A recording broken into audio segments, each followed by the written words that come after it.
Group of New Orleans East residents sue the owners of the Willows Apartments, alleging they've let the property fall into disrepair. Our Fox 8 Defenders investigations exposed what residents called dangerous conditions at the Willows and two other properties owned by a religious nonprofit.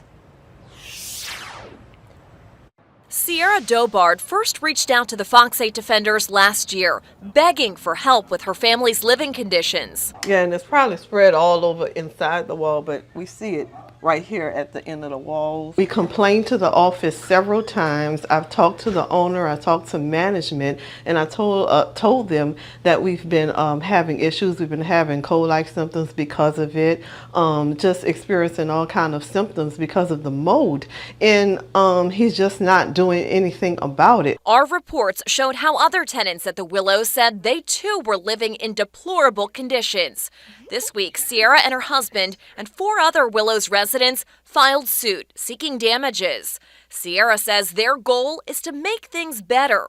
It's been her motivation all along and was what she told us back in October, even as management tried to evict her. It's like I'm just trying to change things around and trying to make a difference. On that day of the near eviction, we showed up along with City Council member Helena Moreno, who from the beginning has also tried to help the residents of the Willows. They've been very courageous. They've, as you know, had to suffer with even retaliation coming from the ownership, and they persevered. The Willows is owned by a religious nonprofit out of Tennessee, Global Ministries Foundation, or GMF Preservation of Affordability Corporation.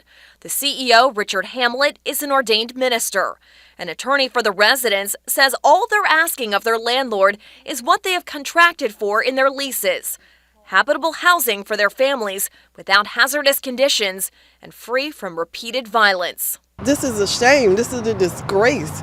You should, if you represent the law, you shouldn't represent it like that. That's not right. The amount of angst and suffering that they've had to endure is to the point of being cruel, and so I applaud them filing this lawsuit. The lawsuit also names the Housing Authority of New Orleans because a number of Willows tenants received Section 8 vouchers to live there.